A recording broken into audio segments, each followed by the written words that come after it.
Good morning. Class is in session, ladies and gentlemen. Welcome to the 5th episode of How to Sculpt a Dragon. We last time pretty much built the structure of the frame, so now we got this really solid working surface here.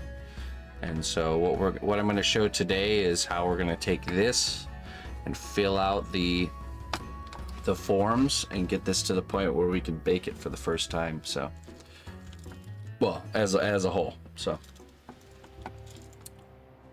that's what we're going to be working on today. So a little bit of how we build out our frame, how we create the anatomy or the substructure. I'm gonna get baked today. Yeah. So with dragons, I've done this a few ways where we fill out the form and we fill it out fully, and then you go in and you start texturing and detailing right away. That becomes a pain in the butt though, because then you're having to almost tiptoe around your work. You could just fill out the torso and detail the torso and then do the arms and like that segment way, but what we're gonna do is we're gonna just make a skinny version of the dragon. So we're gonna fill out the forms but not fully. We're gonna leave so there's enough room for us to add just a fresh layer of clay over this hardened structure that we're about to make to do the texturing and the detailing, and that way we can work in sections, smaller sections. So yeah, let's get into it. I don't think there's no special reference for today. I did save a few. Yeah, anybody that subscribed, let me just throw this out there from the beginning. Anybody that has subscribed or supports towards the class fund or anything during the class, I will thank you all at the end. So thank you so very much for contributing and supporting me and my family. I appreciate it, but I will directly thank you all at the end of the lesson. So thank you very much. I just want to throw that out there.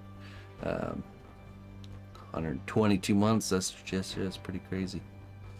All right, let me pull up. I did add a few references that I liked over on the Pinterest. And if there's anybody that's joining that wants to learn how to sculpt a dragon, you can go back and watch any of these classes we're on number 5, and every week we make a new one.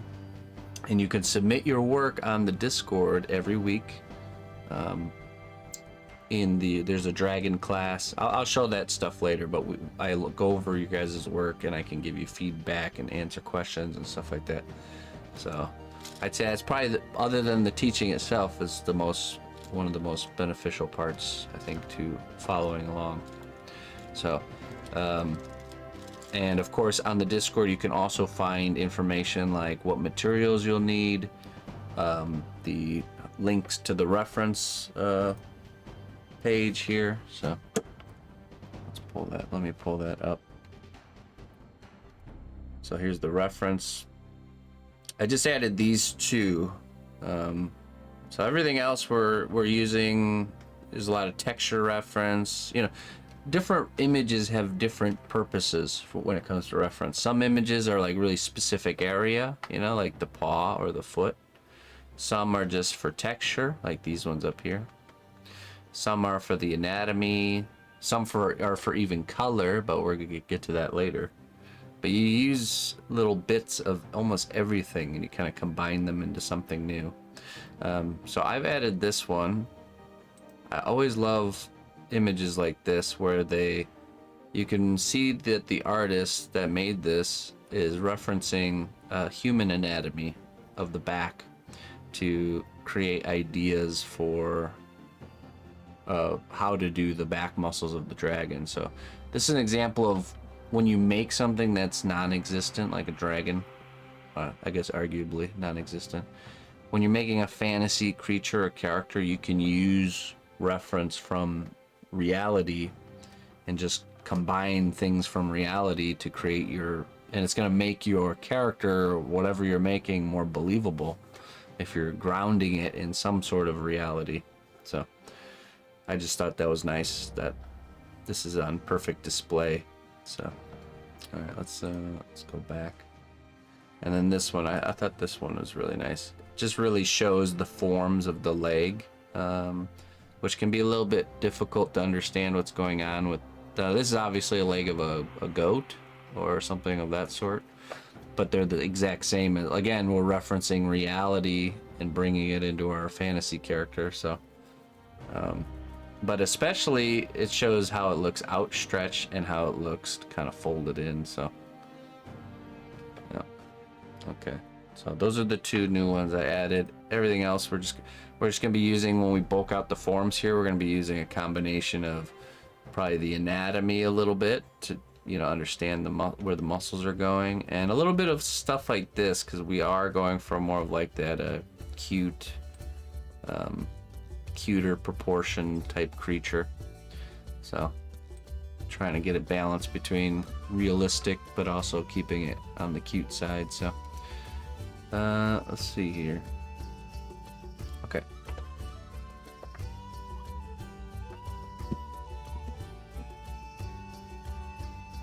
You know, Johnson, yeah, I don't have Patreon. I've contemplated starting one, but I'm already spread very thin, and I already offer what I would offer on Patreon just here on the stream, so there's no need for it. So if you want to support my work, it's an optional thing, so it's optional support.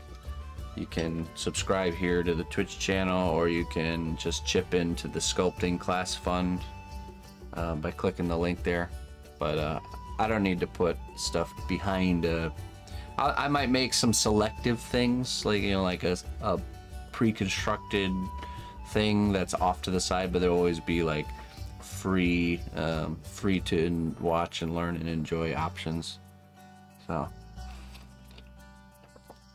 I just don't really have a need for Patreon, just because I'm already doing what I would do here rather than there. Okay. I also offer one-on-ones if anyone's curious and wants to do that. Just email me. We can do one-on-one lessons. You're having troubles with a specific thing, or I think a good use for the one-on-ones is, say you want to start a project and you don't really know how you want to build, like you have a character or project idea in mind. I can look over that idea and tell you how I would approach it and all the complications you might face that, you know, I could see. So having that foresight, that foreknowledge, I think that's something I can be of assistance to. Anyways, let's see here. So we have our dragon in skeletal form here. We decided he was kind of like climbing up. We kind of we're creating our story. He's climbing up on something. We don't know exactly what it is. I was thinking maybe like a stack of books, make it look like a wizardy workshop of some sort. And he's like maybe a baby dragon that the wizard had hatched or something, just messing around, like almost like a cat in the workshop, in his wizard workshop, making a mess of the place, maybe knocking over a few glasses and stuff. Okay, so we got our clay. This is Cos clay, of course, medium firm. I already conditioned it, so we're ready to go. But the first thing we're gonna do is not clay. The first thing we're gonna do is we're gonna use foil. We're gonna use tin foil on the torso. I usually just do the torso. You could do a little bit maybe on the thighs, but we're gonna use the foil to kind of fill the volume of these larger volume areas, which usually is the torso. The arms, I'd say, are probably gonna be too small to you need to do any foil.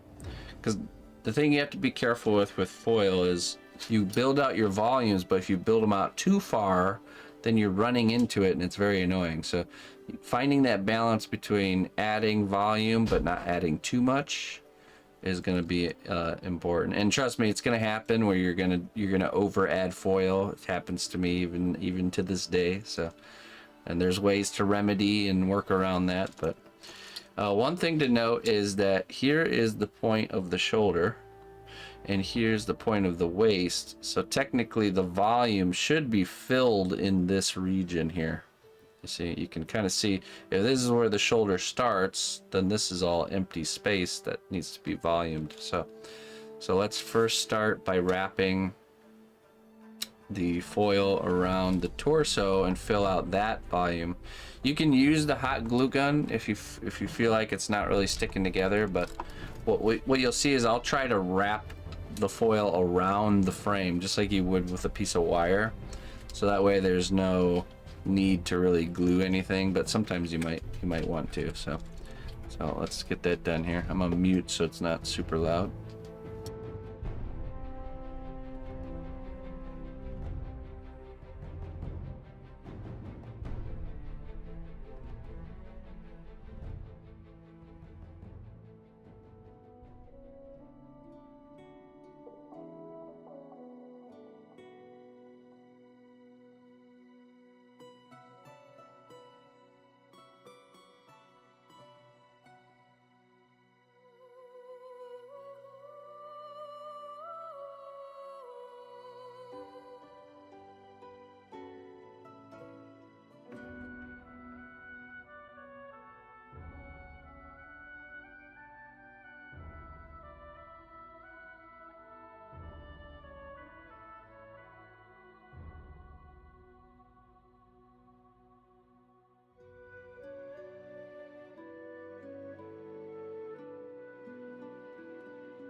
I am using heavy duty foil, yeah, so you just don't have to use as much. If you have thinner foil, you have to use more.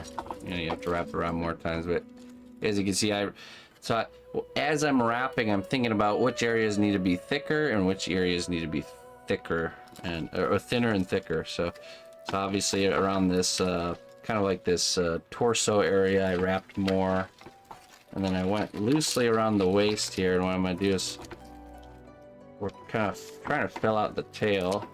What I'm gonna do is I'm gonna twist this, give it a nice twist here, almost like tightening it up.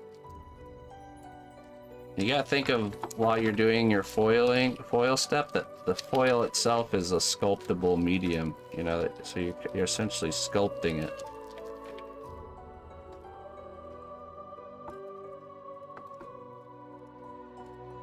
Okay.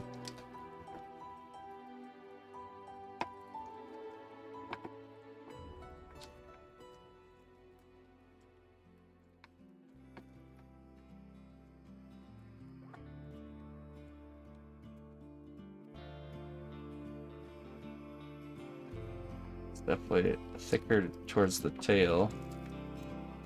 I think that'll be okay. You can also go in with pliers, and if it's compressed too much, you can just kind of go in there and just really get in there and really squish it down. Oop. Not breaking things, hopefully.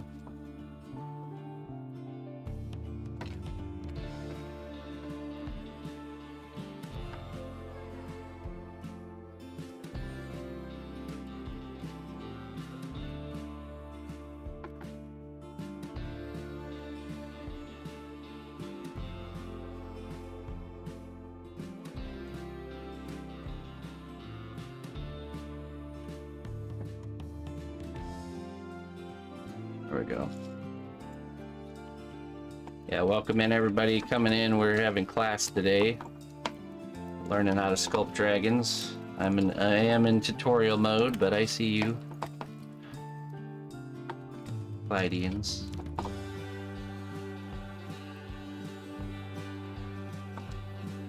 Okay. Maybe a little bit less right here. But again, we're trying to fill out the form, but not fill it out too much. I think that looks pretty good. Bulge there. You can always add. Now we can add our layer of clay, and then you can always, if you find a region that needs more, you can always ball up some foil and stick it on top of the clay, and then do another layer over there. So next step is we're gonna take our pasta machine, if you have one, and I'm gonna set it to the 1, which the thickest on mine is 0, so it's 1 step below the thickest setting, 1 click below. If you don't have a pasta machine, you just gotta flatten it out with your fingers, just like this. But essentially, we're just gonna create a kind of like a starting sheet of clay. Just gonna thin this out so it goes through the pasta machine easier.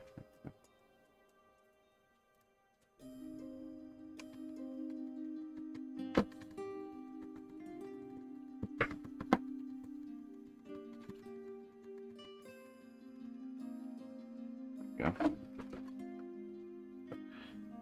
Starting sheet. Okay. Now we need our clay glue.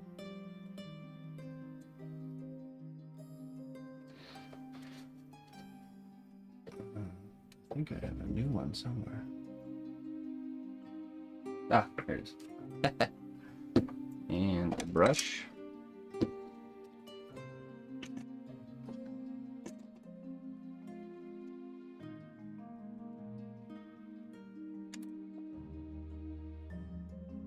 Okay, so we have our C2 clear bond or bacon bond or whatever you're using as your clay glue. And we're going to just drizzle it on there.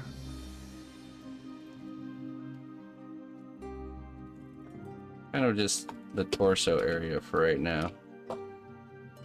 We'll do the arms later. Okay, now brush and spread out that clay glue. This is where if you have the C2, it's much easier to spread around because it's a lot thinner.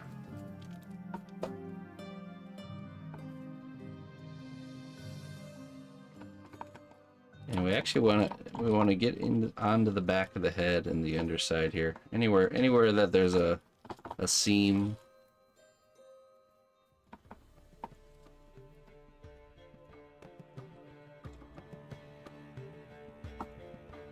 Okay.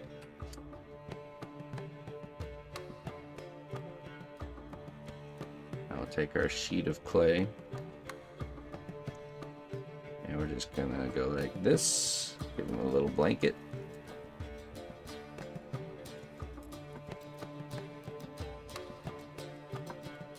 And the importance of this layer is not to look pretty. It's to make sure it's really pushed down and becomes, you know, without any air pockets, or make sure it's not loose on the frame. We're really packing it down. And we want to encompass the whole kind of foil area, and that'll stop if there is any movement in your foil. That will stop the movement once the clay gets down. And I'm just trying to keep it as consistent in thickness throughout. We're gonna add on top of this, but this is kind of like this is the foundation layer.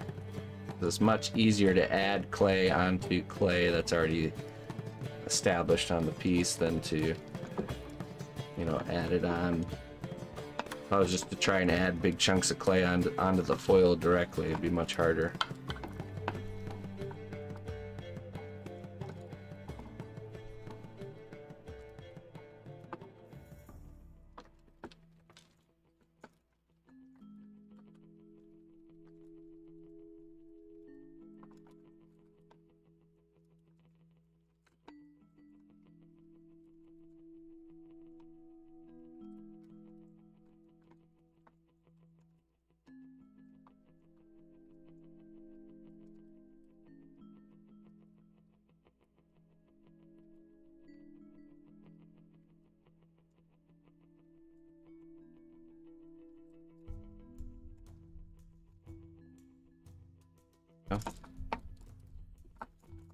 Just complete coverage. We want all that foil area covered up.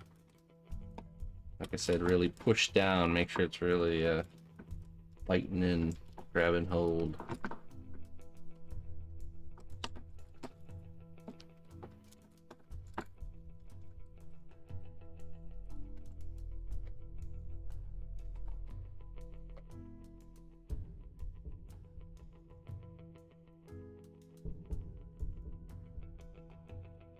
Not gonna look pretty just yet.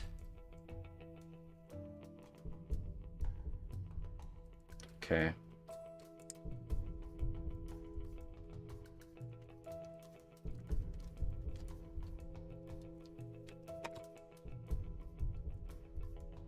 Okay, so as I'm working on this, I'm thinking I could see what we could do is we'll bulk out the structure here. And then maybe we'll detail the underbelly region, these hard to reach spots first. And that'll be the first bake session. So we'll have an area that will be a finished section. Kind of like this under the leg belly area where it's very, very difficult to reach. That's why we want to tackle that first because of that fact that it's harder to reach. But this is feeling pretty good. Nice and on there. Okay, so now at this stage, let's also add material to the legs and arms. So let's just add some clay glue here. And we essentially want to just add a very skinny piece.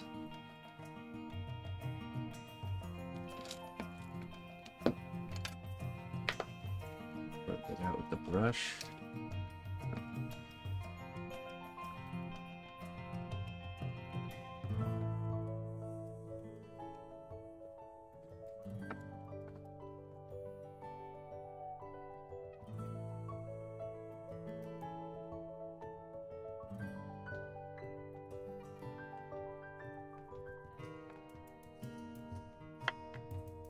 Okay. Now we roll out kind of just a snake of clay.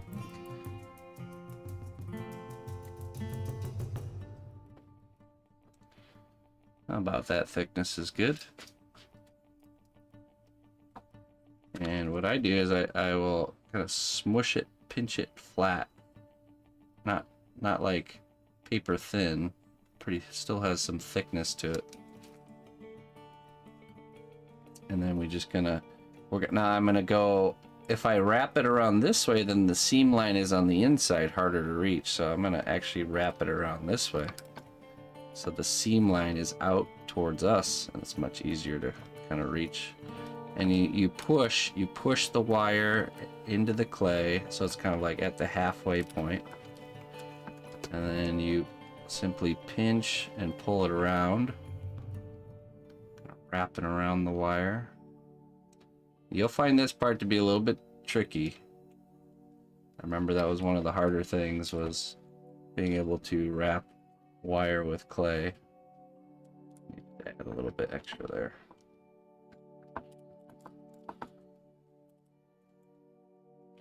Okay, and then we'll take our shaping tool here, and I'm just gonna I'm putting the tool down and I'm pulling it at the same time, and I'm pulling it this way first,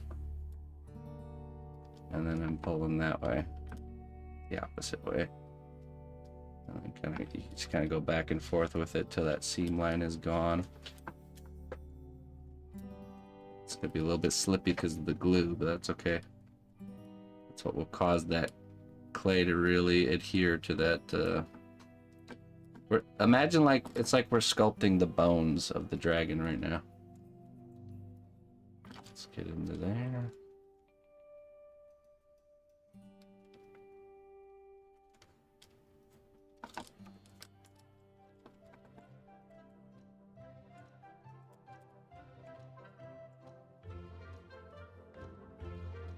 Yeah. take off the excess. I'll just blend that down. I'm not gonna mess with the paws at all.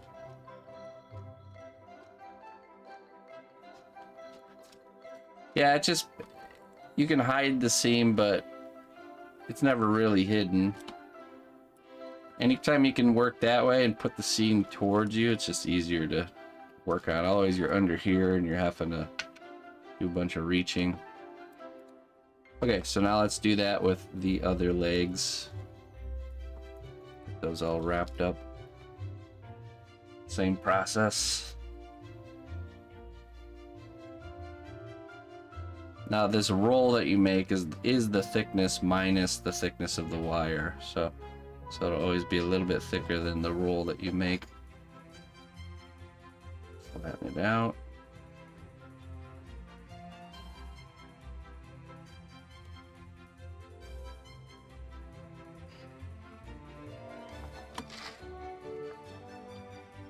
Do this leg next here.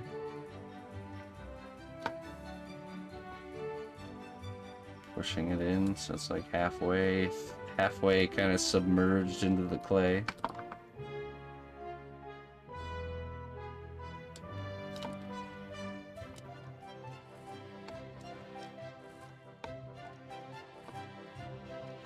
And then we pinch and pull it around.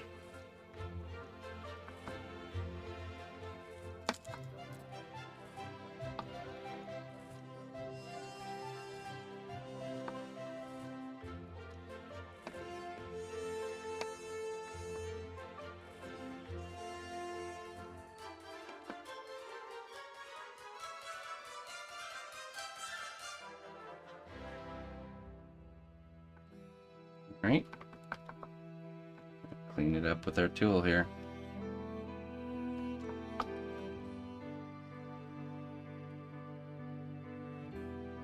What you don't want is where the clay is not sticking to the wire and it becomes like almost like a loose sock, like a tube sock, where the wire is fully wrapped around the clay is fully wrapped around the wire, but it's like not stuck to the wire, and that becomes very annoying. So remember, the objective of these first layers is that they're really stuck on there.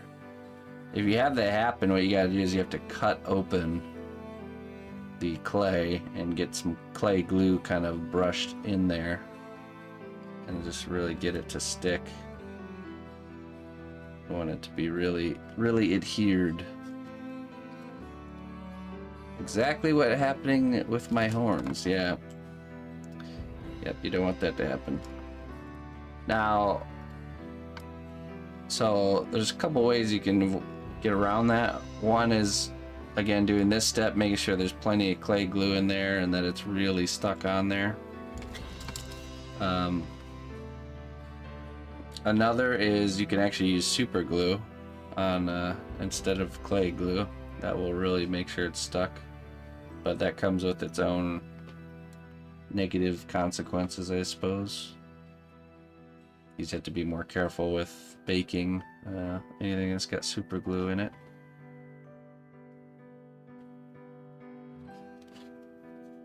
But really, if you do this step well enough, it shouldn't be a problem. It can be a problem, like say later when I'm adding on more clay, I'm really aggressively pushing on it, causing it to want to pull away from the armature. That can cause it to happen. Even if you did a good job sticking it on there, you know. Alright. That leg's done. Let's continue moving along here.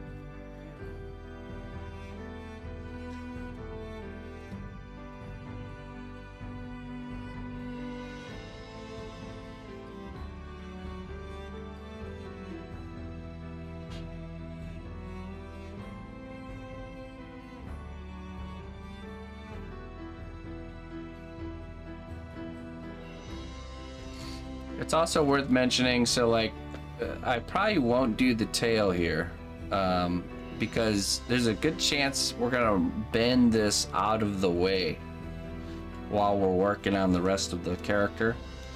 Everything else I can access pretty well, but this tail kind of gets in the way from accessing here. So I'll leave this, and then we can bend it out of the way after it's been baked, while we're doing all the details and stuff all up in here. And then probably at the end, then we bend the tail where it needs to go, and then sculpt in the tail. So, okay, let's see here. Let's squish this here.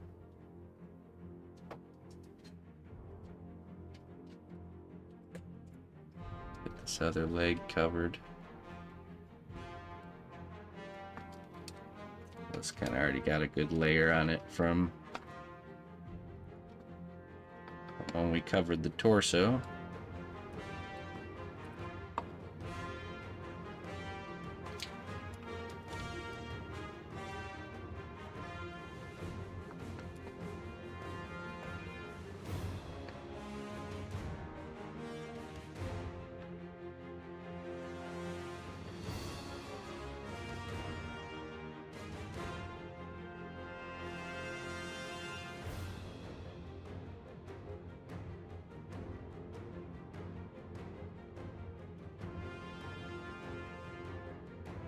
I'm getting glue on my fingers here, which is actually really helping with the kind of melting of the clay and really making it all kind of sticky.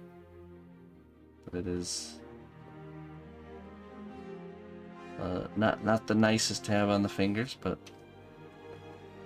it does help.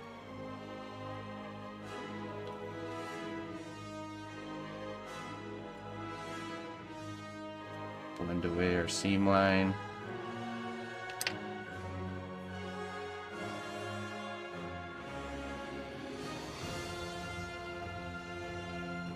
Have some of the wire poking through there. I'm blending it all the way down to the bottom, so there's like a nice solid connection there to the magic sculpt.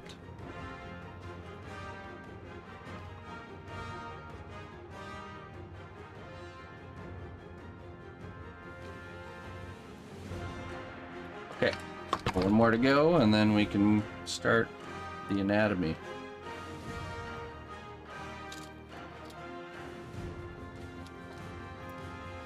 I think the way, okay, yeah, okay. Let's get this done before I jump into the next section. I have a good idea, a good game plan of how we're going to approach this.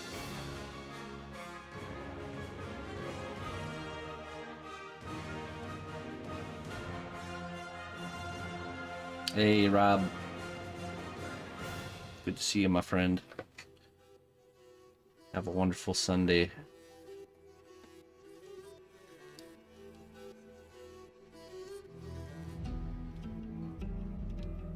Okay.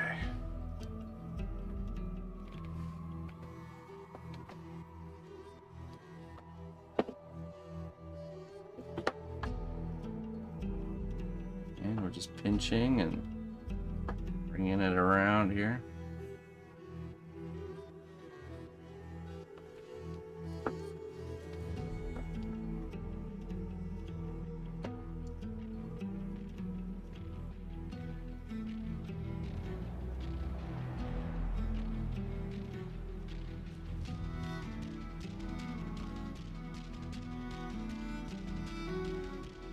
Getting rid of those seam lines.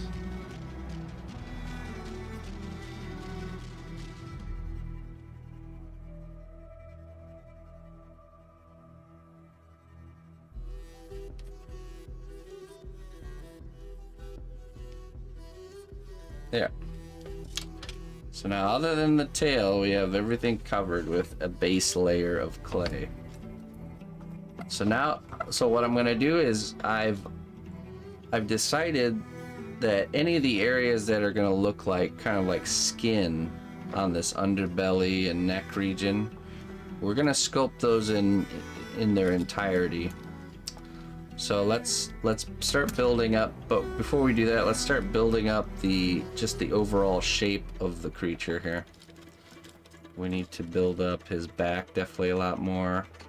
We need to build up the anatomy on the thighs. Now, as you're building up, it's very important to not build it all the way. You know, we still want them to look skinny by the end of this, because if we build it up all the way, there's no room for us to add another layer later for the scales and the details. So now with dragons and creatures like this, like dogs and stuff like that, there tends to be a steep dip in the abdomen here. So first I'm gonna fill that because that's just way too deep. I want to focus on the bigger forms first, so like the rib cage right now. So let's just say, let's just have a line like right about, maybe right about here. I'm just gonna kind of draw out where the rib cage is usually. So that becomes kind of the abdominal region. This becomes the rib cage, which we're gonna bump out.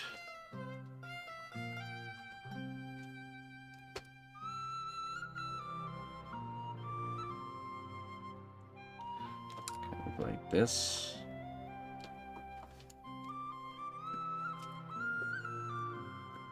Usually it comes to kind of a peak, and then it kind of tapers off to the side there, so. Once you kind of get it looking good from the side profile, you could try smoothing this in, but that's not enough material to fill this valley. So I'm gonna add a little bit right here. That's how you decide if you need to just smooth in the piece you just added, or if you need to add more. So I'm creating this plane here. Let's get the armpit going. Armpit goes there.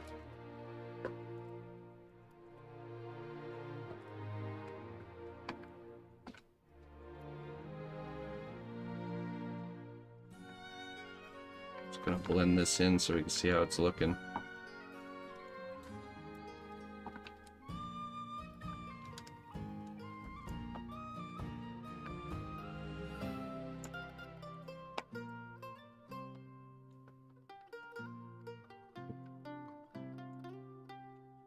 Running into our foil here, but that's okay. It's like I said, this is not the beauty layer. This is all about shape, this layer. If we get good shapes underneath for when we do the textures. Okay. Let's fill in the other side of the rib cage.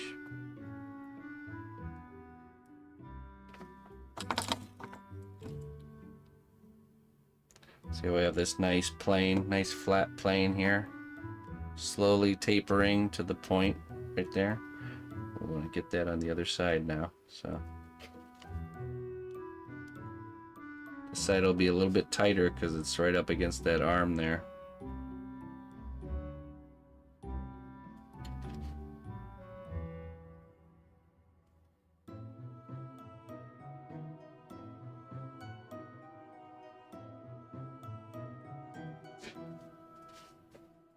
You should be mostly using your fingers at this stage.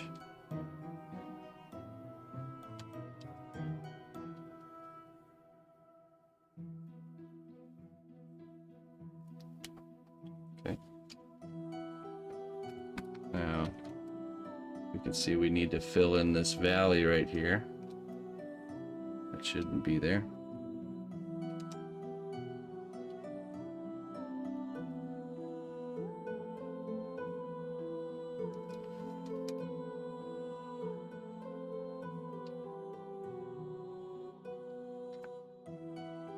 Gotta use our tool to get into those harder to reach places.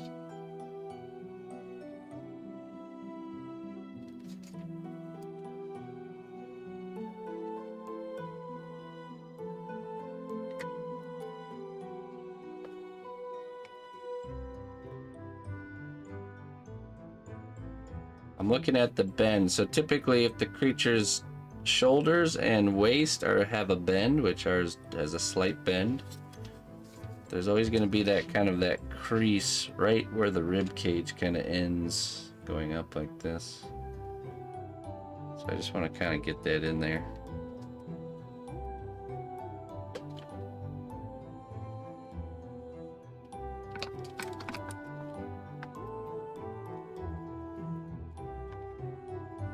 Right? It's looking pretty good for the rib cage.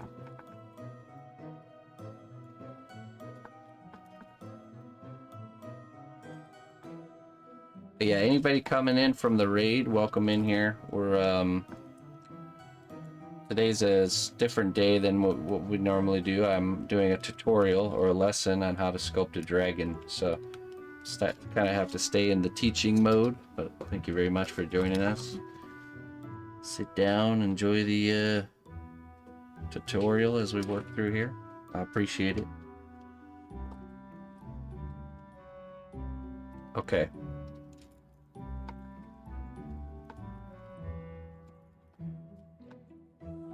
So the next big kind of form is, other than the rib cage, usually is kind of the pelvis or the waist. So I think we'll start working that in too. Bring that line up a little bit there.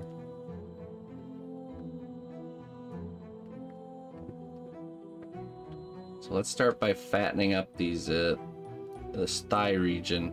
I just made a piece of clay that's about the shape I want there. See? So I'm just gonna kind of stick it on there.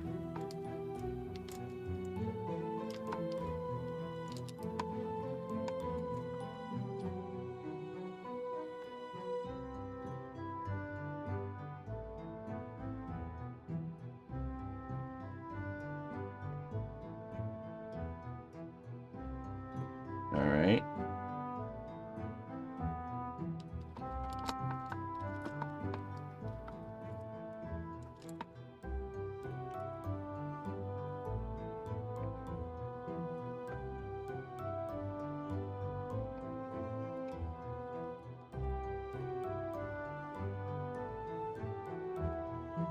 Again, we want to build out the anatomy, but not entirely. Just always keep that in mind that we're making a skinny version.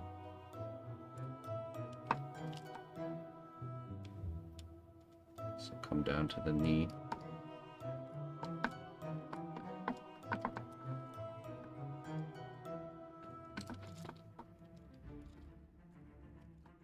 Let's go to the other side. It's good to bounce back and forth so you don't get too far ahead of yourself.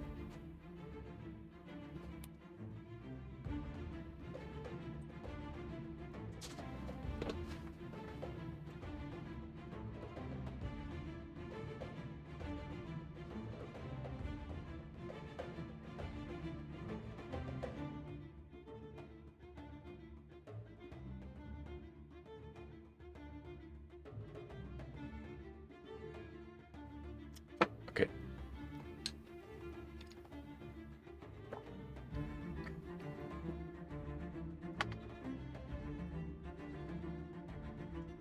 Oh yeah, for sure. You could definitely use your pets as reference. I'm pulling up the just the muscle anatomy page here. You can find it on our reference board. This one right there. Can really help you see the shapes.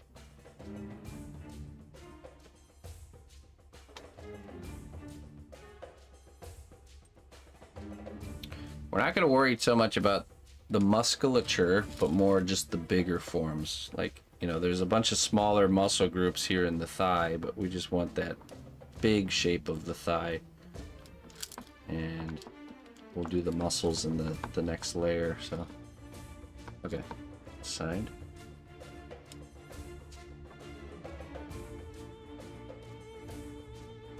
And again, we can bend this out of the way if we want to, so let's go ahead and do that.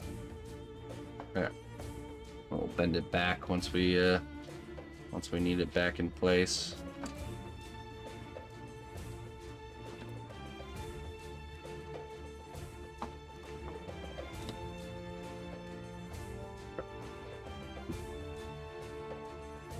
Now I'm gonna fill the inside of the thigh as well.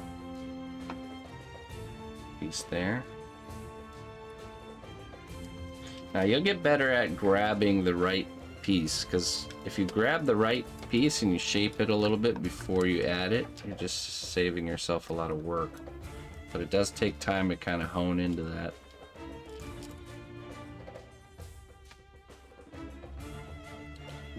Okay, so now we need to decide kind of where the top of this thigh kind of ends. This connection point right here, so I'm gonna bring that one up a little bit, and I'm gonna bring this one up too.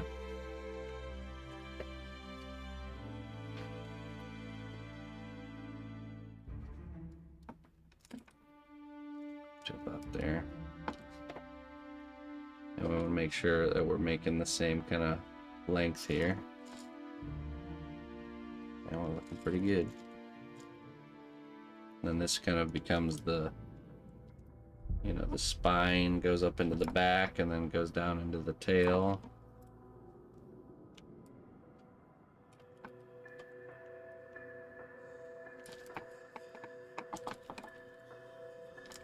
Just kind of pushing in some of these planes here. Okay, well, let's do the inside of this side here.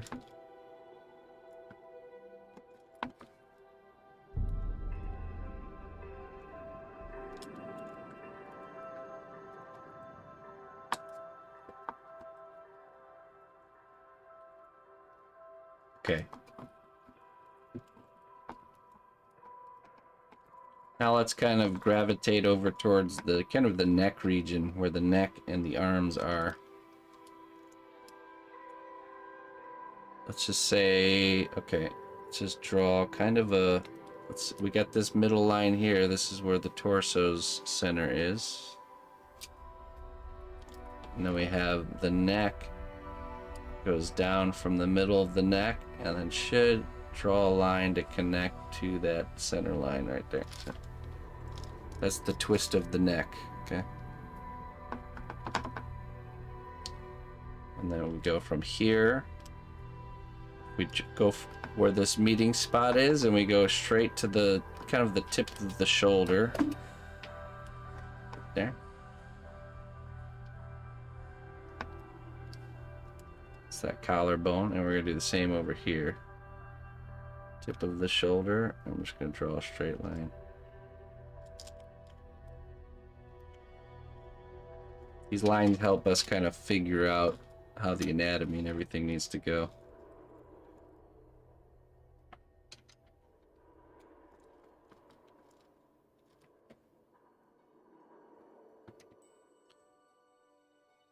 Okay, and the shoulder muscle actually goes from this line, wraps around to like the about the middle of the bicep area. Right about there. One part of the shoulder. And the other one is kind of the same, because you have, okay, so you have another line that goes through the back here. That's where the back of the neck is. Kind of goes like this into where the spine is. Which let's do our center line here too. Just eyeballing the middle.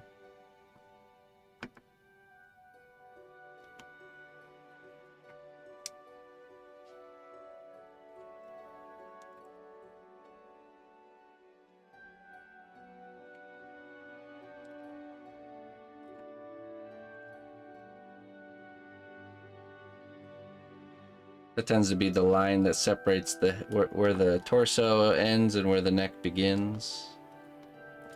Really see it.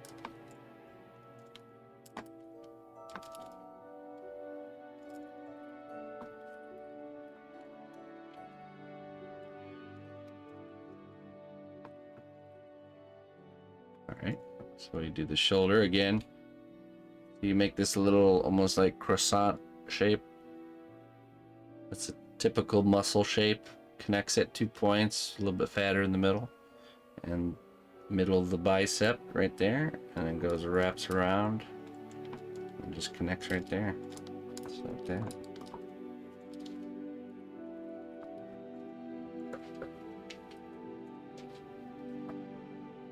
I know there's usually I think a third one right about there, roughly.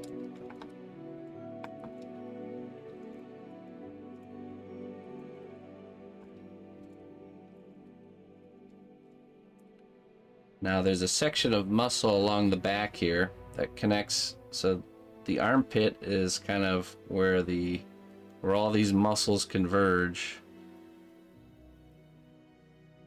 Goes right there. Kind of connects at the back here. Now we have to take into account that there's going to be wings, so we have to take that into account. So it might be a good idea to figure out where those wings are going to be and put little kind of like little stumps there.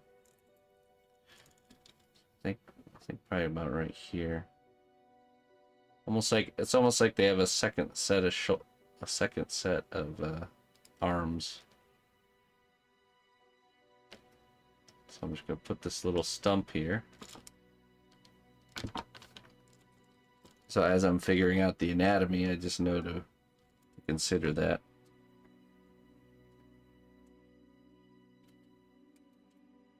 The one using my center line here, I can see, okay, equal distant from the center.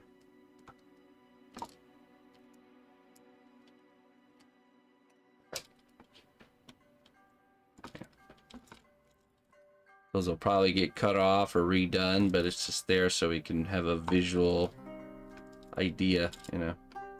Okay, let's see. Let's draw a center line down the back of the head here. So that's where the middle of the head is. This is where the middle of the spine is. So now we just kind of connect the two lines and get that center line. So notice how we are figuring out where the bones are. Once we know where the bones are, we can know how the muscles need to go, because muscles are just like rubber bands. They go from point A to point B, from bone to bone.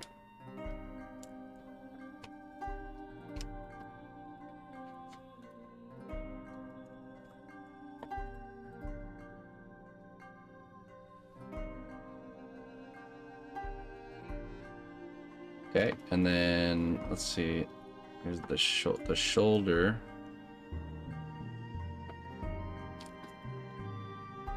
Let's get this shoulder going.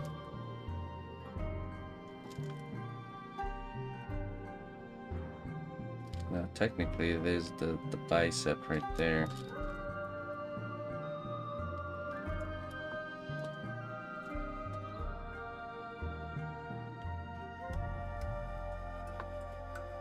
Like this.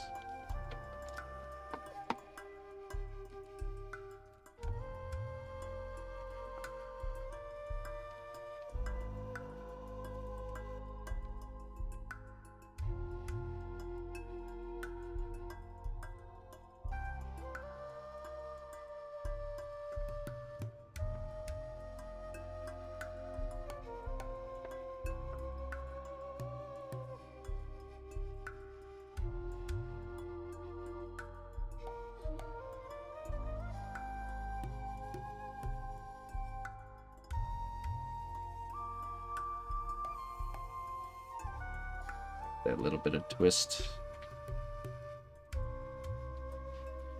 And this will, because this arm is lifted, we're gonna see the armpit here, and this muscle will be a little bit hanging over a little bit more.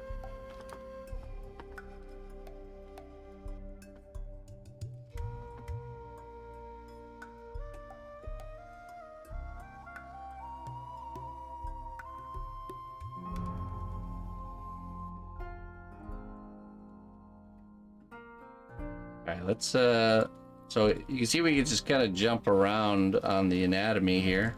We got the shoulders, we got kind of these are called the lats, these back muscles.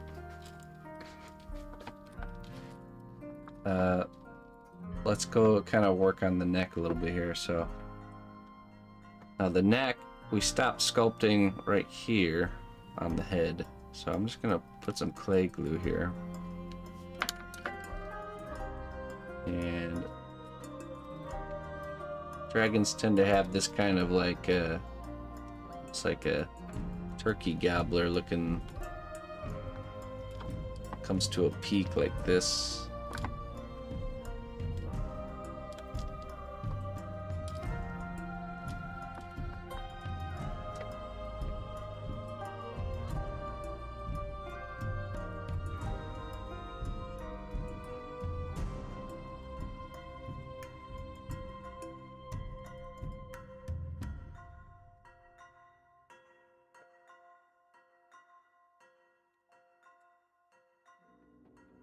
Sides. So notice how you establish the silhouette line here, and if you establish it like this, you don't want to squish and move that around because that'll change the silhouette. So you're just filling in these where you need the clay to be. You need to just kind of fill in these kind of side areas, and then you're squishing that clay around to create the kind of the planes. That way you're keeping your silhouette line.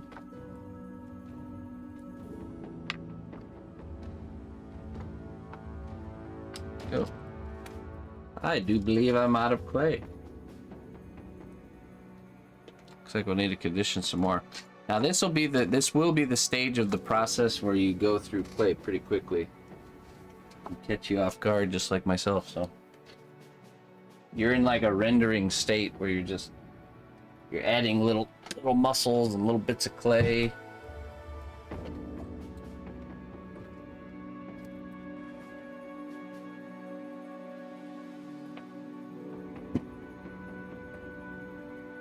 Let's see here.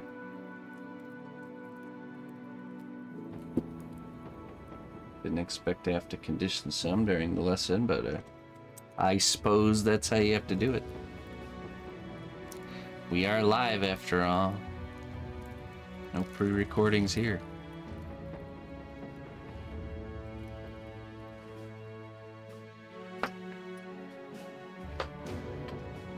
Okay.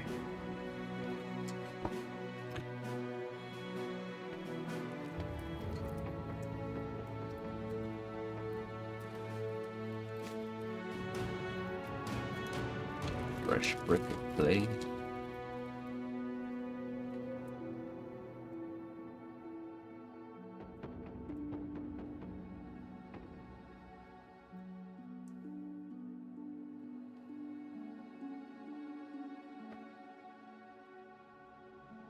The Sue sculptor. My Sue sculptor makes me do it for her.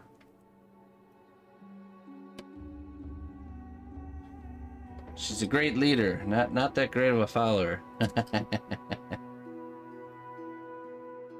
We're working on that bit. That'll probably be enough.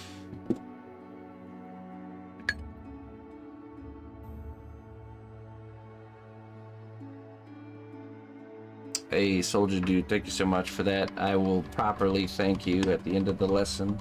Just want to throw that out. Anybody who comes in and contributes towards the class fund or subscribes, I will address you all at the end of the lesson. Thank you very much.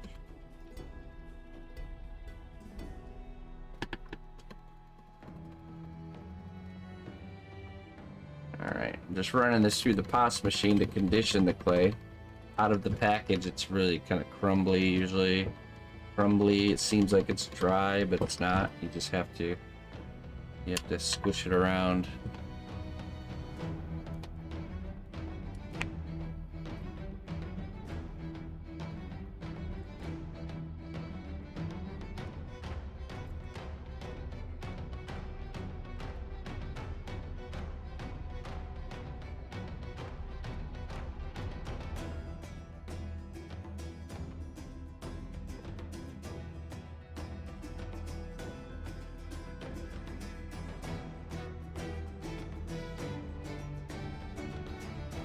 Right.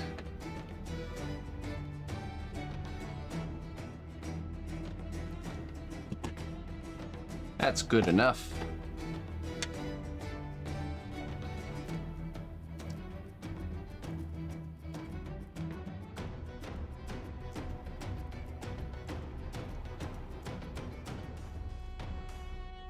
Hey, wonderful Blue.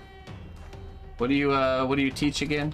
You said just like normal school type stuff, right? It looks like it really saves your hands. Yeah, I mean, you can condition it with your hands, and I do that sometimes when I just need a little bit of clay. But when you need a lot, having a pasta machine just kind of, it's a force multiplier. So the pasta machine kind of takes the brunt of the work there. So.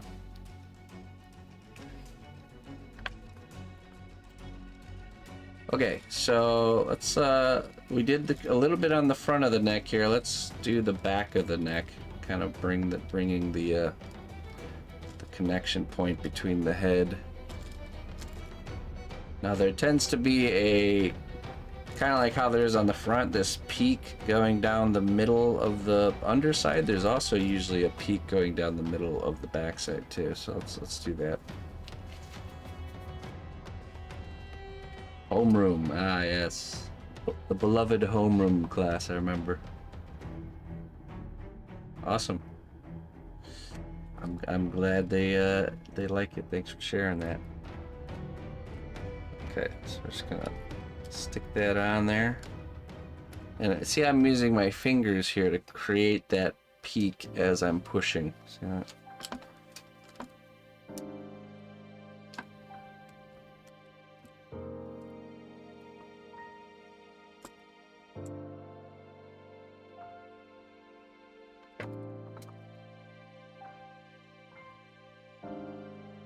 That already helps that silhouette so much. Okay. And just going off of, you know, what we know about kind of human anatomy, there tends to be these like muscle groups along the side of the neck. You can also look at horses for this, but it tends to be one that goes to where the ear would be, the back of the ear.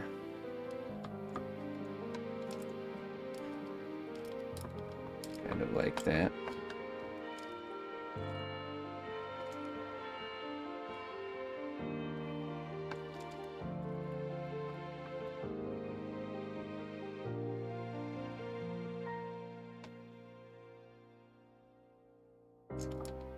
Fill in this area here just a bit. I want to be careful. Like I said, I don't want to build it out too much. We just have to keep in mind we're going to be doing another layer, and sometimes you will over add and you just need to go back in and kind of scrape off a layer before we bake it. So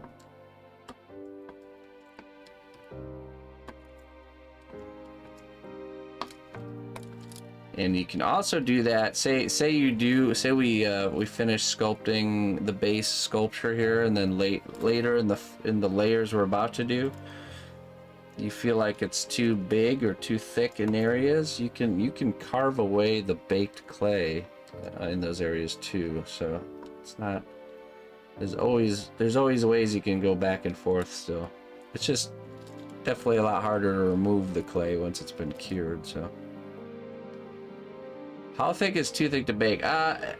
With Cos clay, I don't really think there is a too thick to bake. The thickness, the reason I'm being concerned about the thickness is we want to add another layer of material. And usually you're talking about at least about this much thickness added back on. So when we do the textures and the details,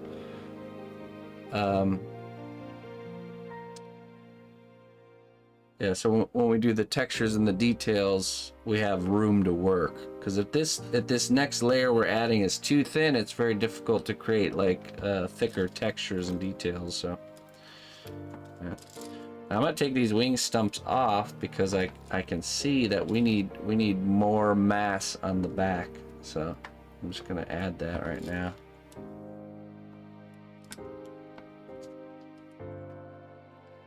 Just needs more volume there. And then we'll add those wing stumps back on after pushing this back out a little bit.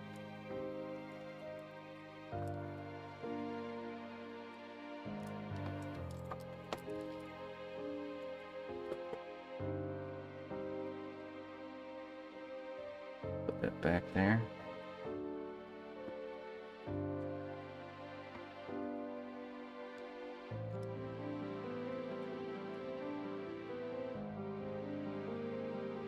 Yeah.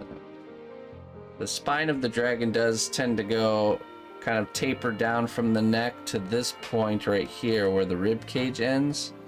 And then there's usually a little bit of a bump up right where the hips kind of touch there. So, you know, let's just add that in. A little bit of a bump up right here. You'll see that on lions and the big cats, on dogs too even.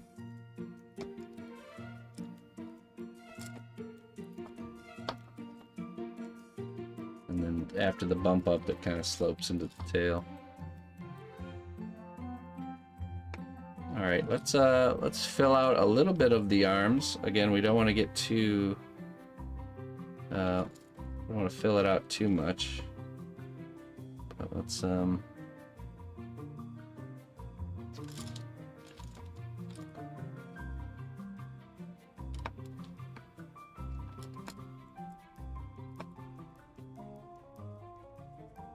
gonna do any specific muscle groups, just gonna simply fill out the arm. Kind of a thick sheet of clay on there, and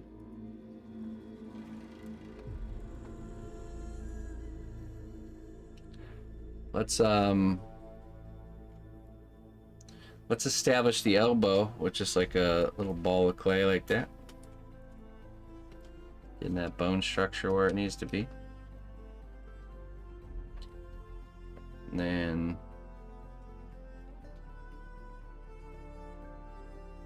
fill out the forearm. Now at this point we can do some sketching, some sketched hands that we will cut off later, or we can just do no hands and do the hands, you know, how they would be naturally later. So sometimes it does help to kind of visualize by doing some sketching hands.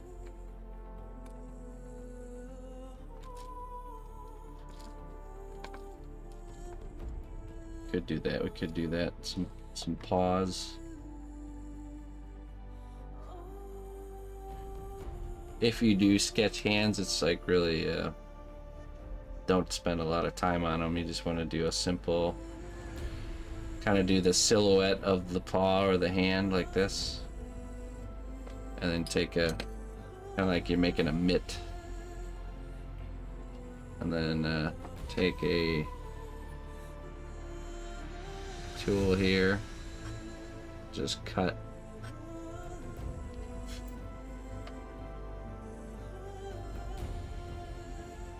there's a little bit of a twist, and then we add the knuckles by just bending them like that.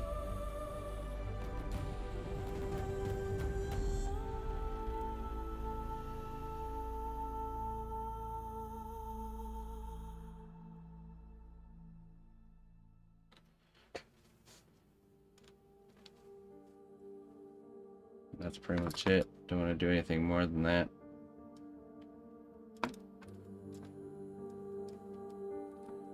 This can be beneficial for figuring out what the forearm muscle is doing. If you have like a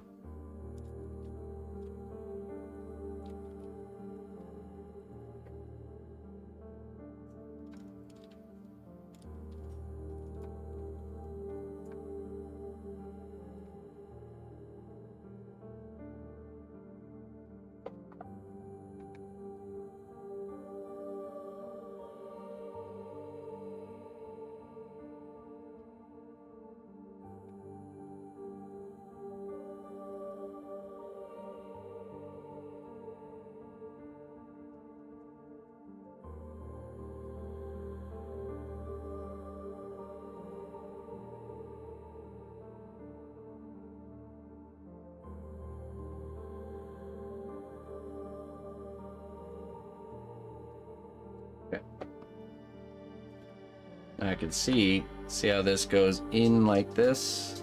Needs to kind of puff outward there.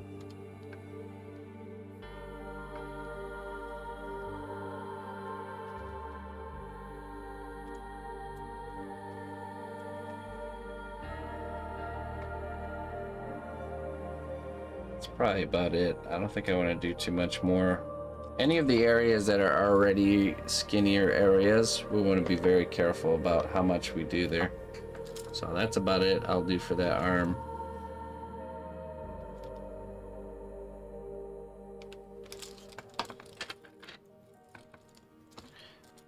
So then I would do this over to this section, or these other legs I would do to the same kind of level here. Yeah, let's see here.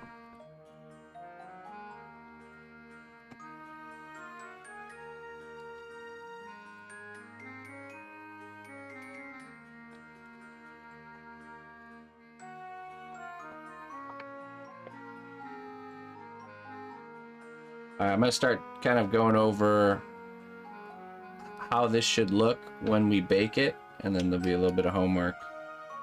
So do all the arms to this kind of level here on all the legs, and then what you want to do is you want to take your tools once you're done with once you got the sketch where you want it to be, and you want to go through and you just want to, it's not that important, but I just usually like doing this to get a nice clean understructure where we blend all these little clay seam lines away, bring all our forms together, and then we'll brush it down with some alcohol.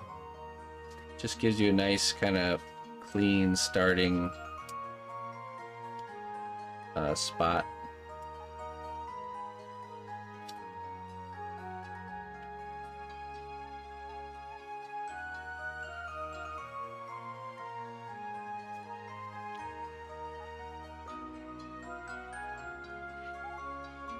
So we're just getting rid of those seam lines.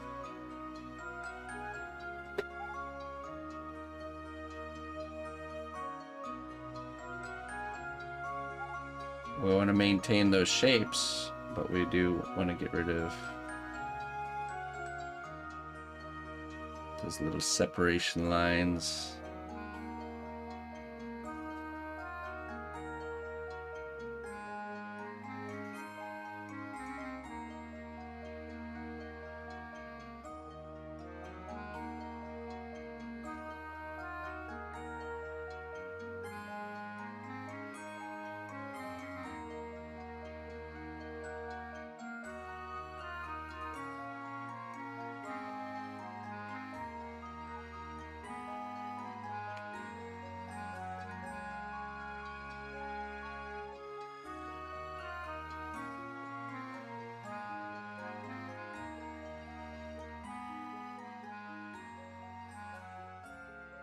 I was thinking we would do the underbelly in this first layer, but I don't think so. I think what we'll do is we'll just kind of clean up the anatomy how it is right here, brush it all down, and then just get this thing in the oven. And that'll probably be the first layer that we'll do for detail. Next week will be the underbelly and probably the torso region.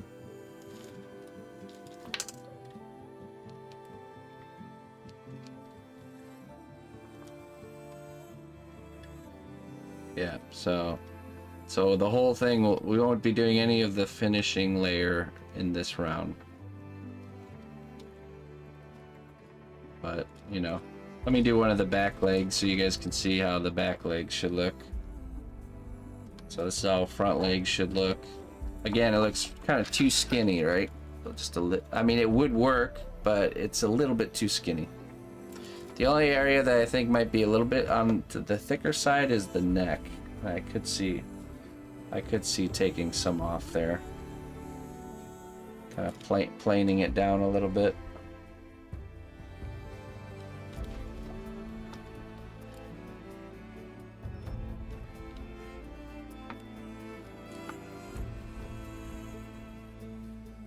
removing some of the thickness.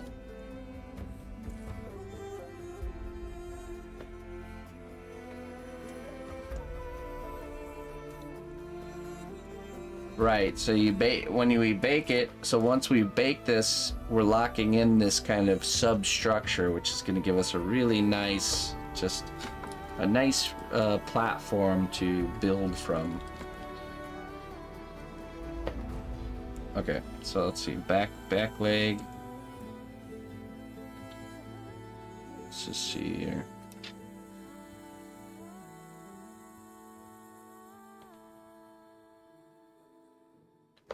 Sketch out these back toes. You can do. We can either do the hands like we actually. You know, let me just do it like I did the front ones.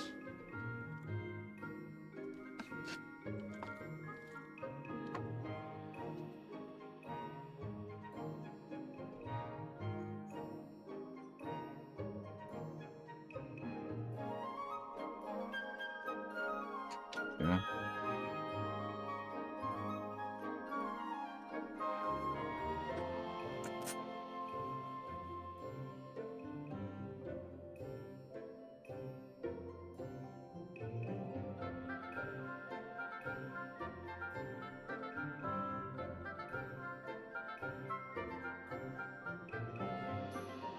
Just be very loose with these. They don't need to be anything crazy.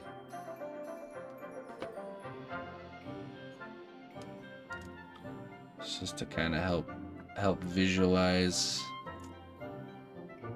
Because honestly, we can't really make those hands until we make the scenery or know what the scenery is doing. But you need to know what the hands or the feet are doing to know how to do the anatomy. Let's see. There's usually like kind of like a calf muscle right here.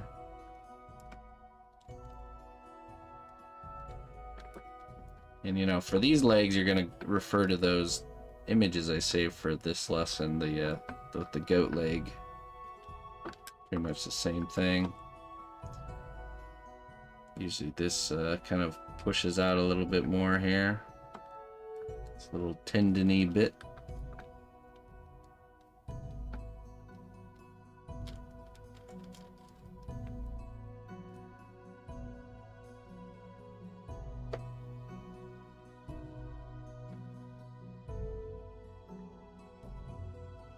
There we go.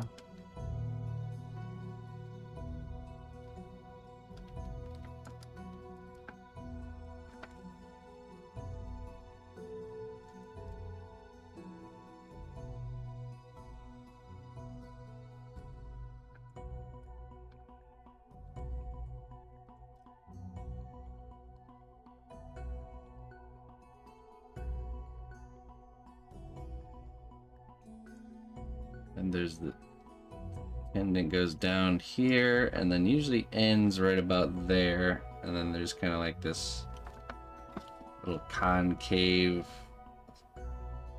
part that goes into the bottom of the foot.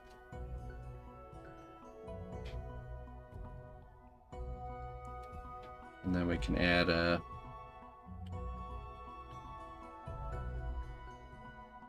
there's like a bone on the side here, like this.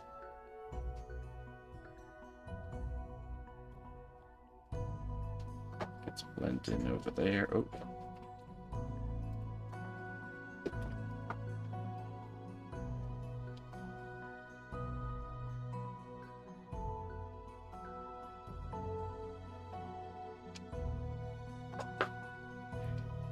Probably push the knee out just a smidge here on the front.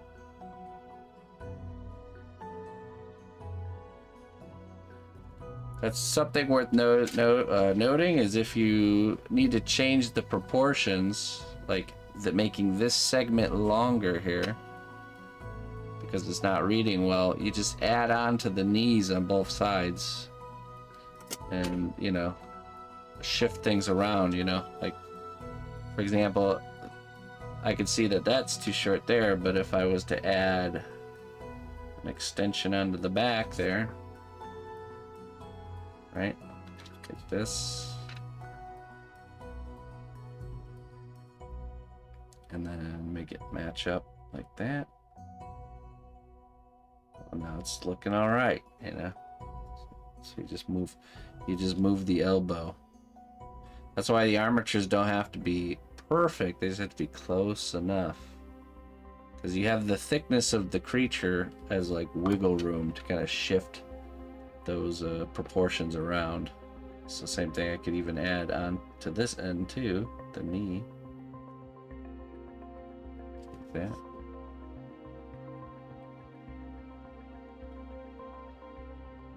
There's some proportions it's harder to shift, or if the character's really skinny, then it becomes much harder to shift things around. I can see the front of this has like a concave. It should be the opposite, so let's go ahead and add some there. Probably because we just added that mass to the knee.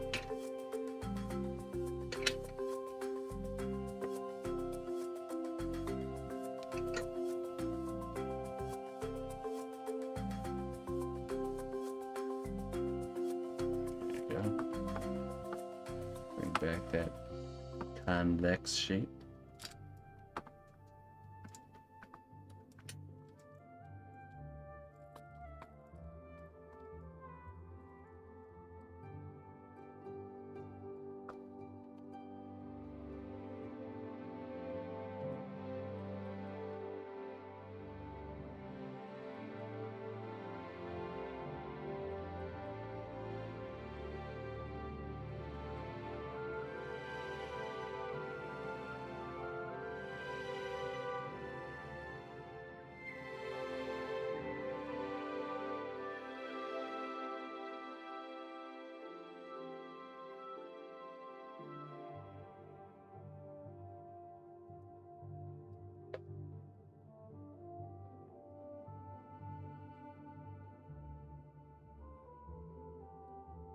So using your smoothing tool and going through the whole thing and smoothing it down.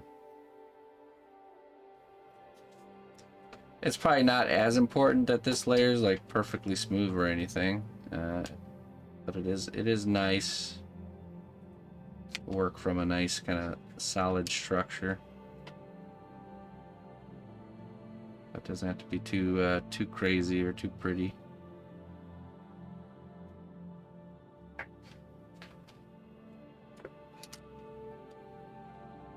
The more muscles and stuff you have figured out in this layer, the less the less thinking work you have to do in the next layer.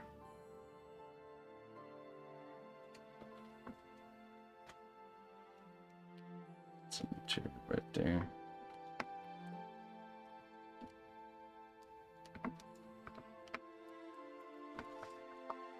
Okay, and then let's take your isopropyl alcohol. I use 95%. And we do, after you've got everything blended over the whole character, and it's all blended in, then you go through with this brush, probably even a large brush.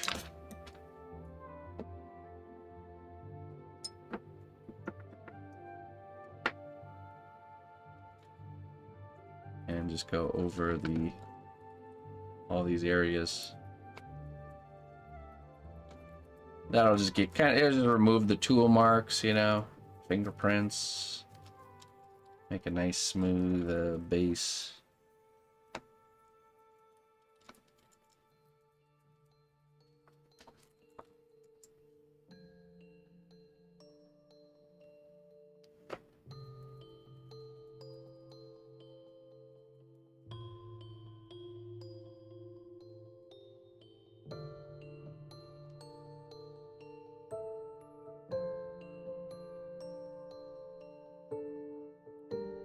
Okay, and it should, if you're noticing, it reads very skinny, very scrawny.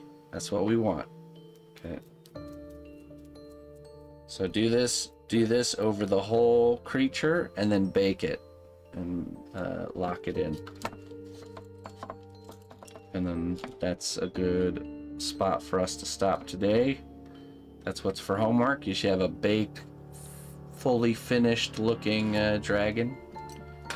And then next week we're going to get into our first detail layer. which will be we're going to take clay and we're going to attach it to the sculpture and really start doing the scales and the skin, and at that stage you also correct any shapes or anatomy you need to correct, build out the volume to its true size. And yeah, I think we'll start, usually it's easiest to start with the hardest to reach spot, which will be this underbelly region here, you know, up in between the legs and this chest area. So I think we'll start with that next week. Yeah. Okay. Well, thank you everybody for joining for the 5th lesson. We're gonna switch over to the Discord and check out your guys' work and see how everybody's doing. But before we do that, let me go through and thank people that have subscribed and tipped. We had a few coming in there. Just pull this up. Let's see here. D-Spell, thank you very much for the subscription there with the Prime sub. Thank you. First month, welcome. Zester Jester, I mentioned earlier, 122 months of support. Thank you so much there, Zester Jester. Zester Jester. Oh, hold on. Oh, there we go. Sylvan. Thank you for your Prime sub, Sylvan. I appreciate that. And we had Clyde and the Clydians coming in with the raid. Thank you. An anonymous gifter gifted You're Awesome a sub. Thank you, anonymous. Lynn Valen, thank you for the raid. And then we had a tip from Soldier Dude, $30 contributed to our class fund. It's this fund that allows us to make these classes free for everybody, so thank you very, very much for that, Soldier Dude. And if anybody would like to support this cause, feel free to !tip in the chat. We'll give you the link and you can chip in there. I appreciate it. Appreciate the support. Okay, now let's jump over to the Discord here.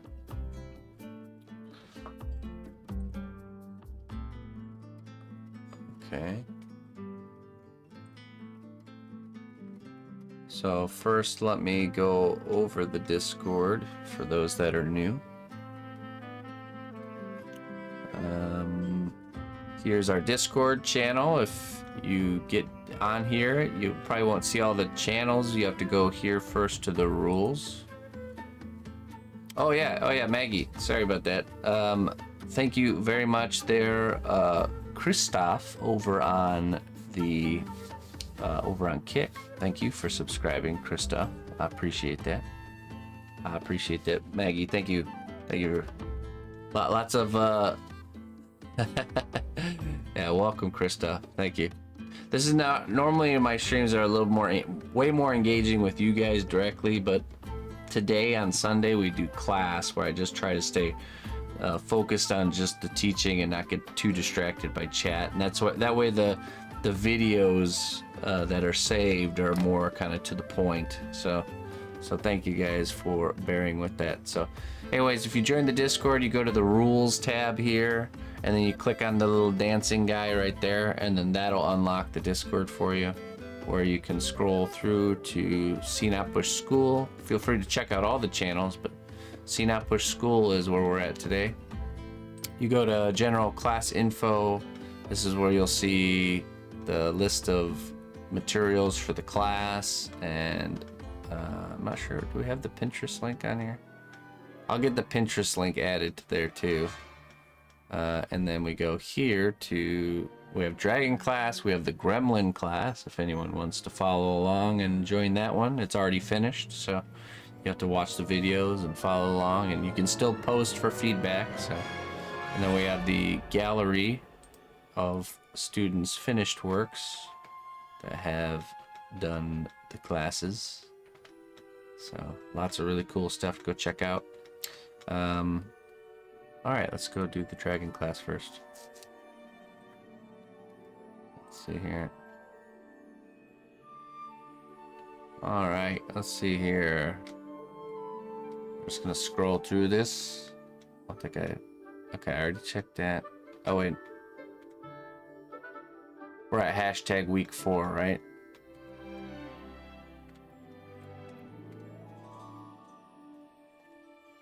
I just want to make sure I'm not missing anything. Yeah, okay. Yeah, let's go. Let's just go to hashtag week 4. So I think I do in dragon class.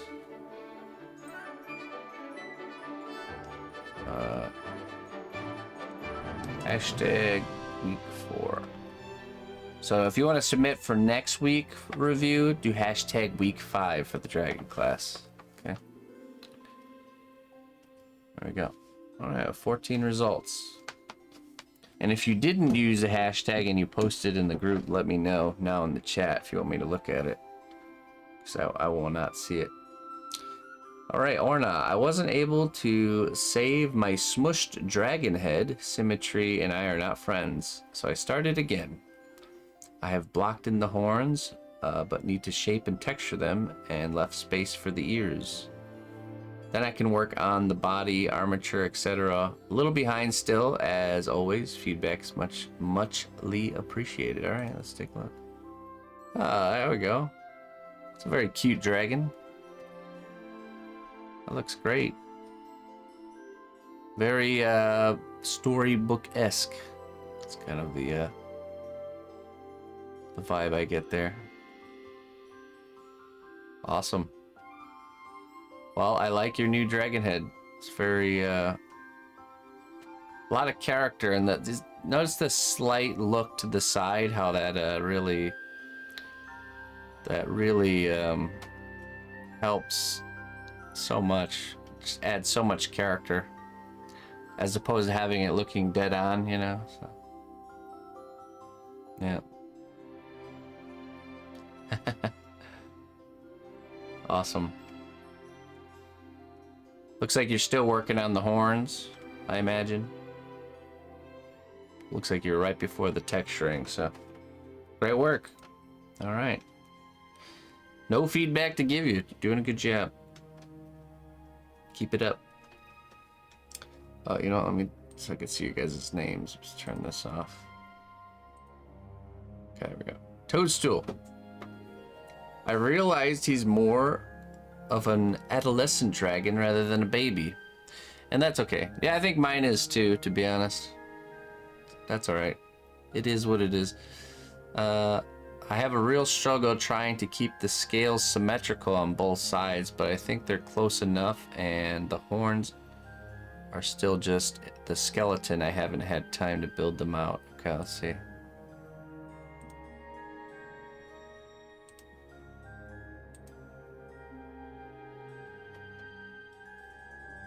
Wow. That's great.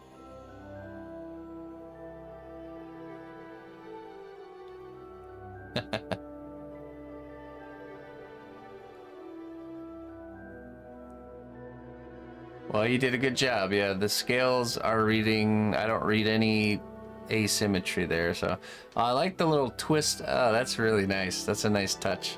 The twist on the horns on the beard portion. That's really nice. A very whimsical touch. Hey, for Cop, thank you for the Prime sub, my friend. 12 months. I appreciate that. Thank you for your support. Okay, let's see here. Good job, Toadstool.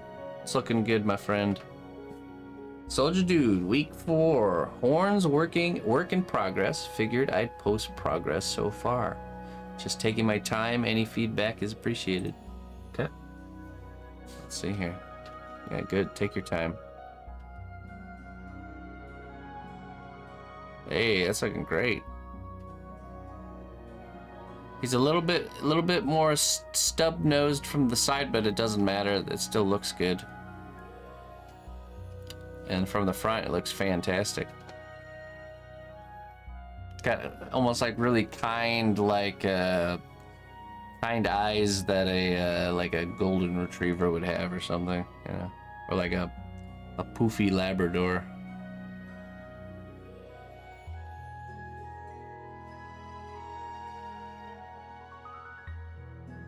Yeah, he looks great. Great job. You guys are really doing a good job with the symmetry. So I know it's a struggle, but it looks really good. The battle of symmetry. The more you fight it, the better you get at fighting it. But you never, like, I've never done a project where I haven't had to battle symmetry at least a little bit, so.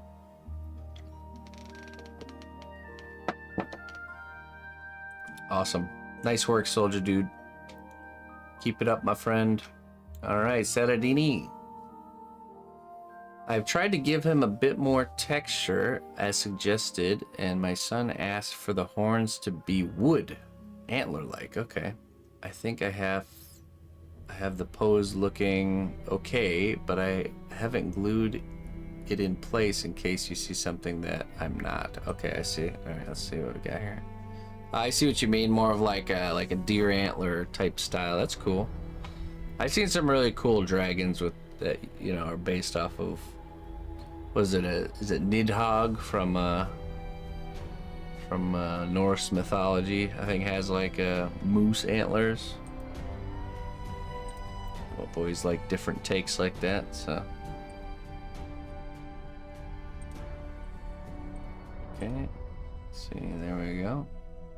Details are looking real clean. Looking really symmetrical. Very nice. Let's see here.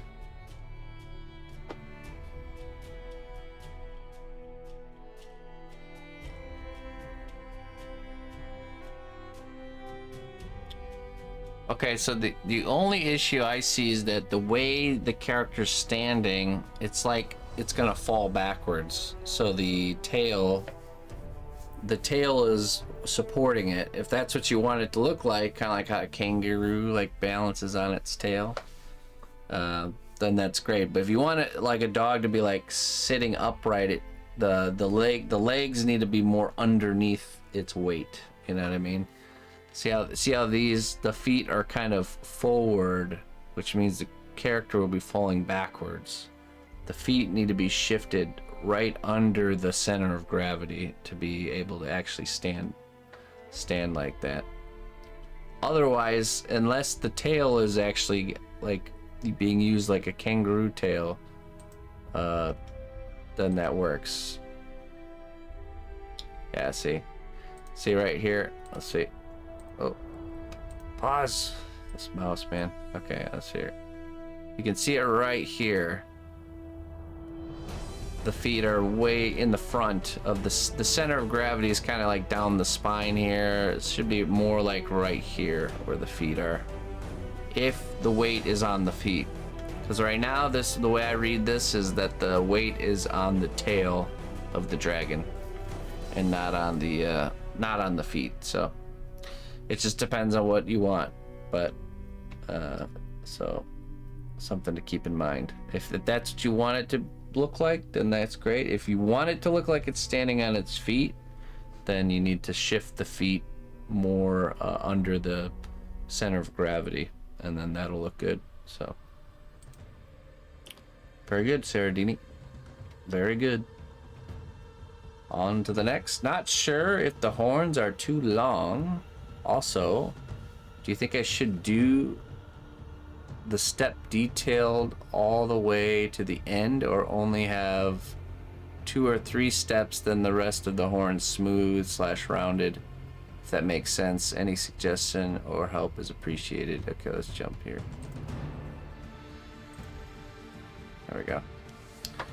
Oh, that's right. Okay, yeah, we looked at yours earlier this week, which I'm okay with, by the way. If anyone is wanting to bake their piece and during the week you want a last minute look over, I'm okay with you coming into the stream and saying, hey, cnotbusch, would you look at this really quick and let me know if I need to make any changes, because it is better to make changes before you bake it than after. So which PB Sculpt did, so during the stream.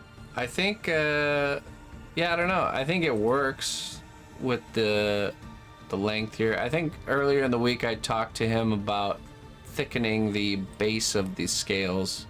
Need to be a little bit thicker, or not the scales, the horns, so because they look a little bit too, almost like too uniform in the thickness of them. I mean, this is unique, the kind of like the spear tip ends here, so you can keep it or you could get rid of it. It's totally up to you. That's a design decision, not a like a right or wrong type of thing. So looking good there, PB. There might be another, I imagine there'll be another submission from him later here. Let's see. Small roaches. Even though I'm only at the end of week 3, that's all right. Let's see here. First bake. All right. It's looking good. Very good symmetry, very good textures, a very unique look. I like it. You guys did such a good job with following along with I was concerned. I didn't know how this class would be received, but I can tell you guys are receiving it well, so that's awesome. Okay. Keep up the good work there, small roaches. I don't see anything that jumps out. That's the thing, you know, everyone's on their own learning journey, and I will mention things that like are an obvious like red flag that stand out, but if there isn't those things, then there's not much to say other than keep going. So keep it up. Eyes reworked a bit, added horn nubbins. He's just a baby. We'll add ears when we get to that part. I want to learn CNOT's method of ears. Okay, yeah, I will shout. Okay, that's good. That's good to let me know if there's certain things you guys want to see, so I'll know to include them in the class as we get further along. Because the reality is there's always going to be little things that I just can't demonstrate fully during the class. So it's good that you mentioned the things you want to see. So I will make sure I show how I do the ears on mine. So armature is made and head getting attached, but mine is in the sitting pose, so still tweaking it. Yeah, still figuring it out. Okay, very cute. Definitely yours reads the most as a baby dragon for sure. I'd say most of ours are, and mine included, are like a toddler dragon, toddler young child dragon instead of baby, which is okay. Yours is definitely a baby. So you did a good job there.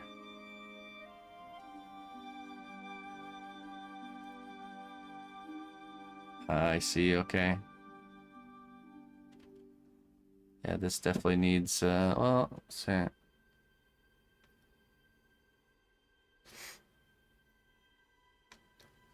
Yeah, it's hard to say. The center's looking good.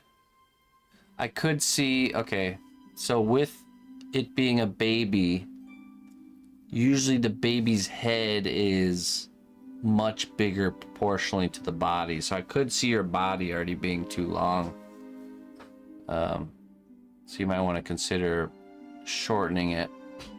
Otherwise, you're gonna have to go really wide to compensate, you know, and make that, you know, to make that the chubby baby dragon body. So I could see if it was like, if the bottom of it was like right here, that's where the butt would be.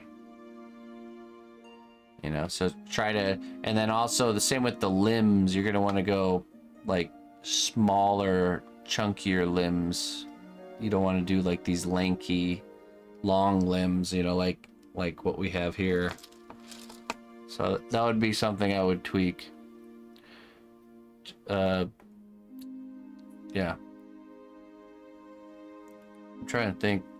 Look at like, if you look at like some Pokemon, like Charmander or Bulbasaur, and look at how like really their legs and their limbs are tiny, you know, like really small but really chubby, you know. So look towards those proportions and stuff. Look at the limbs specifically to get that dialed in. And if you're having a hard time see it, just take some clay and just really just build out the forms really quick, like sketch it out really quick and see how it's looking. Like take a step back and say, okay, is this looking good, or do I need to shorten things? Or because you really want to take your time to really hone that in, because that's gonna sell. It's gonna sell the idea of it being a baby is having those type of chunkier proportions. So yeah. Well, you would think that something that's less detailed, like a Pokemon, is easier for new people. I'm telling you, it's not. Okay, stuff that are simple with less details and textures are harder because you have to make your shapes really clean and perfect. And when something's really textural and detailed, the shapes don't have to be perfect because you're covering it with texture and detail, you know. So it's actually harder to make nowhere to hide. Yeah, exactly. It's harder to make a simpler, cleaner shape. It has to be way more symmetrical, and the surface has to be more perfect. So it's actually harder. So that's why a little trick is, you ever see, and you see this, you start to see this in like trends, but like you ever see people doing like realistic versions of like cartoon characters?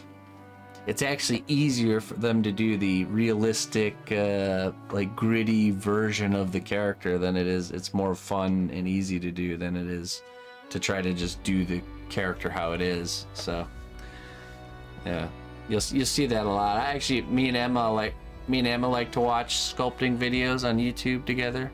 It's kind of a daddy-daughter thing, and we watched a realistic Mario and Bowser piece, you know, and full of flaws, but it doesn't matter because he covered up with the details and the textures. Yeah. All right, there we go. Moving on. Red ticket. Okay, let's see what we got. Red ticket. Oh, that's a very unique dragon there. Almost get like what kind of vibes do I get? It's just really unique. It's like a little bit of like spore, like a spore creation. Especially with the expression. With like a little bit of like Avatar world, something that would exist in the Avatar world with all those horns and stuff. That's great. It's wonderful. Okay, well, let's hear it. You might, so for now, keep those wing armatures there, but if you find that they're getting in your way, you might want to remove them, because the position might not even be right. I don't like adding the wing armatures. I sculpt it without the wings, and then what we do is we drill holes and then we insert fresh armature wire right where we want it. So if you find the wings are getting in your way, you might just want to clip those off, you know, can hang on to them. But the chances are is when we get this character filled out with material, that the position of these you're gonna want in a different position anyways. So let's see.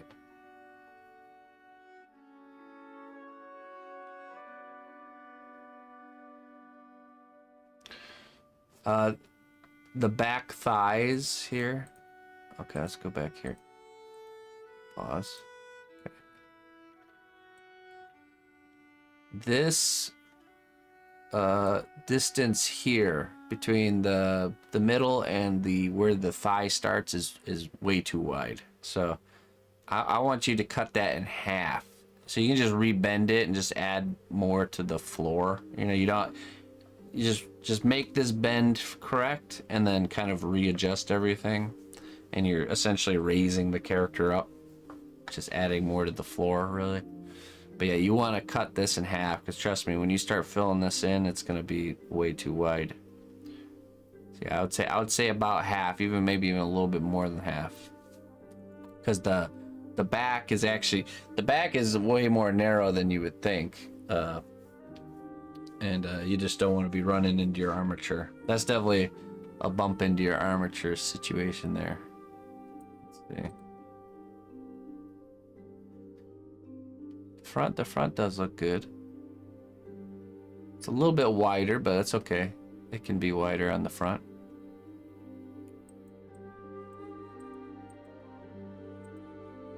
Definitely the back, though. I think that's the only thing that really jumps out.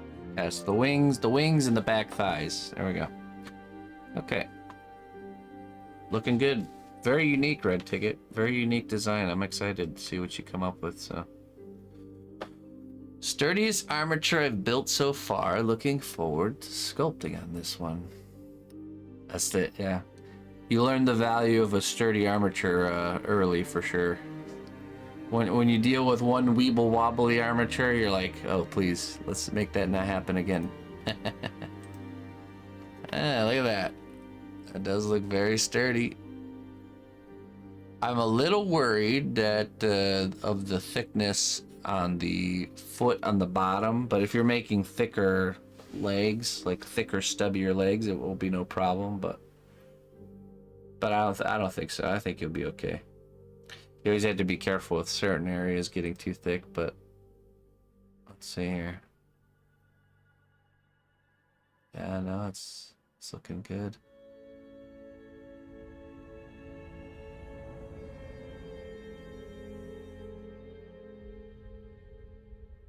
I like your little structure you made here. Jonky legs. Yeah, even if it gets a little thin right there, still should be enough room.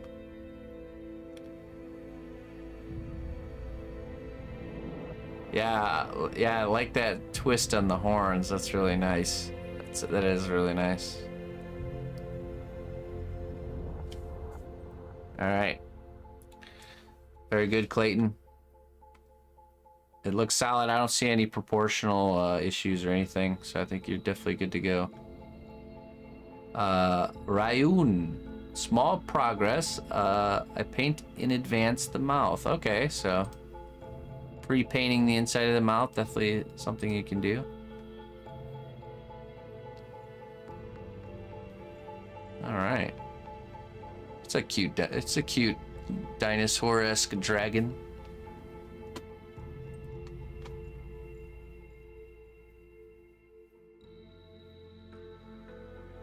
So far, so good.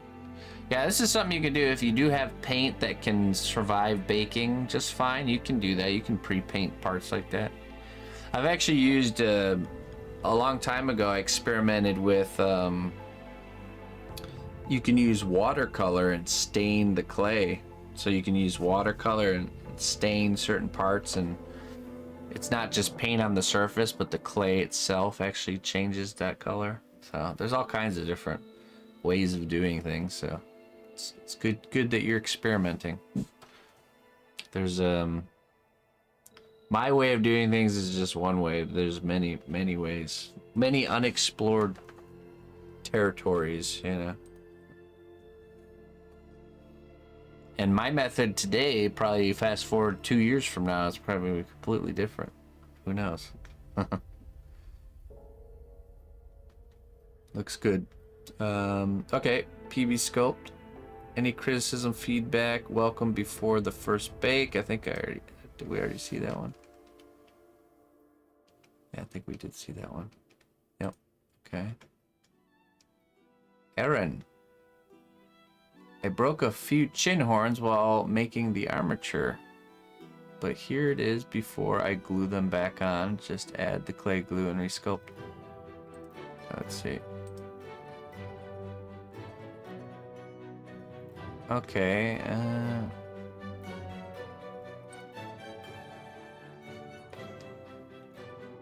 that's cool.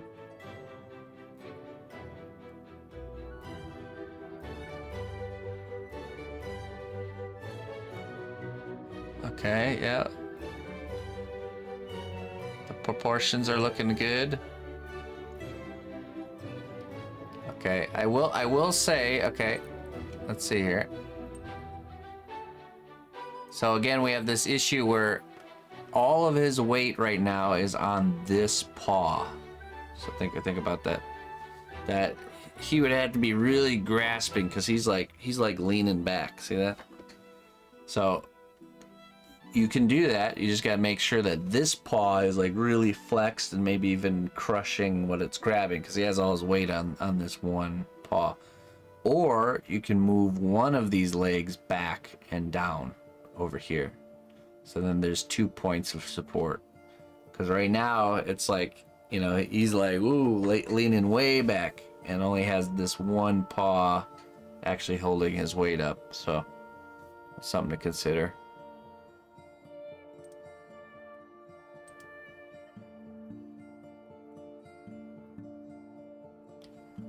Very unique dragon. Now, I wonder if you're using cosplay, because if the horns are if anything's breaking or cracking or anything like that, then it's underbaked. It needs to be baked longer. So that can happen if you underbake your work, meaning it didn't reach the right temperature or it didn't bake long enough.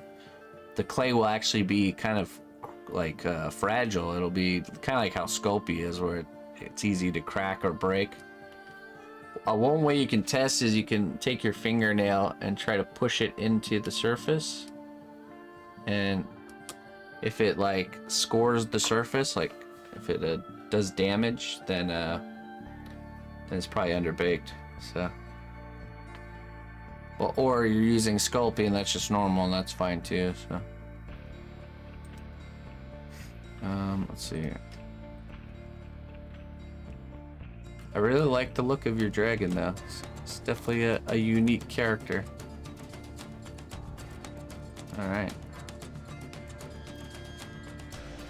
Alright, and then there's my submission. Nice. Hashtag week 4. Okay, so next week, everybody, hashtag week 5 for your submissions. And again, if you're unsure about things before you bake this in during the week, you can ask me, or you can just wait until the next feedback round next week. Totally up to you. But this needs to be all sketched in and cleaned up and baked, so we have a nice solid creature that we're gonna build our layers of texture onto. So all right, let's take a look at the gremlin class, if there's anybody submitting over there. Actually, let's see. Let me just scroll through this, make sure we didn't miss anything.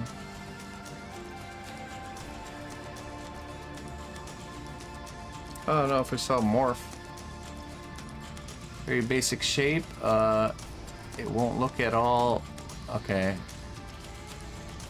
It won't look at all like that once covered with spikes, horns, and other fun things. Okay, because he's not a cute one. And yes, I'm doing an open mouth because I never learn. Nice. Alright, let's see. Ah, very, very serpent-esque right there. Oh, I see. So, okay, you're doing the upper jaw first.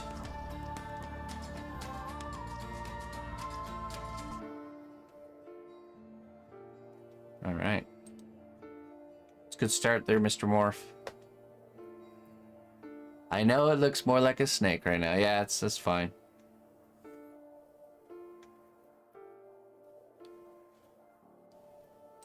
Oh, a nice reference board here. Lots of good stuff. Saradini, Soldier Dude, Toadstool. Or not. Got a lot of really good looking dragons, guys, ladies and gentlemen. Okay, oh, here we go, PB. Added a few more today. Okay, here we go. Just an idea for my armature, like Chris's original idea. Still working on the horns. Been working and on call, but off Monday and Wednesday, so I'll be working on it. Okay, let's see here.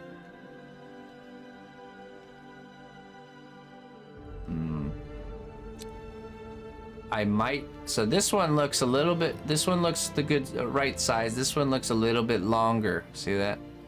So I would shorten this one, the waist here. Yeah, just a smidge.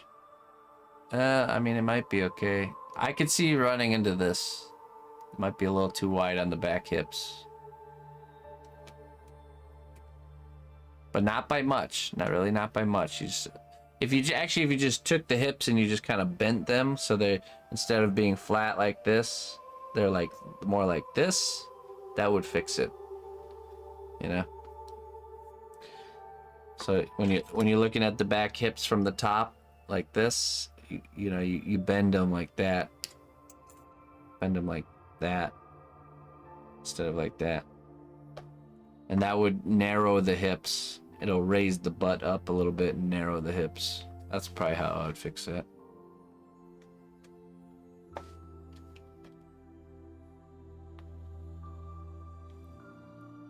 Looks good.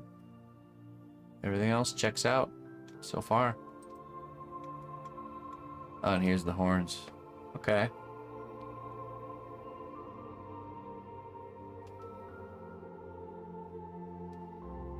Yeah, it looks better. Definitely reads better.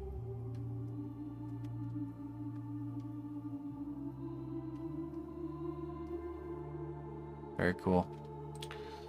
Nice. Nice work, PB. Okay, let's head over to the Gremlin class. See what if we got any new submissions there. Huh. Okay. I don't think that's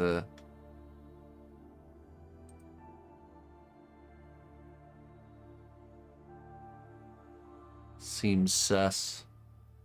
Let's just go ahead and delete that. Yeah, alright. Nothing new. Alright. Okay. Very good. Alright, ladies and gentlemen.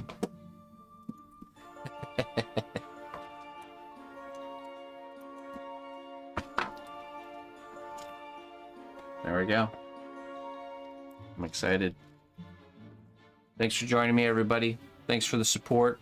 I'm gonna get out of here, enjoy my little bit leftover of weekend, and we'll hit it hard tomorrow, bright and early. We'll be working on our normal lineup this week, so I'll be working on Alduin the Dragon tomorrow.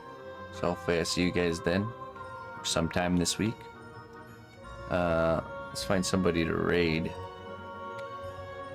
and we're gonna get on out of here. I'm excited. First layers of detail starting next week. Hey, Dragon. You too, Christoph. Thanks again for subscribing. Let's see here. Who's online? Who can we raid?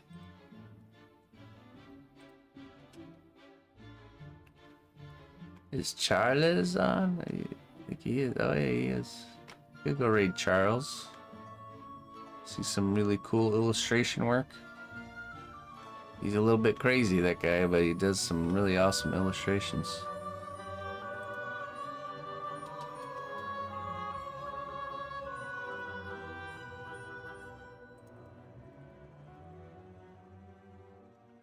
Okay.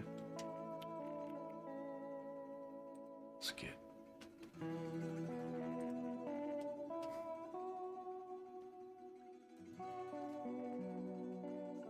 All right, let's get this raid locked in here.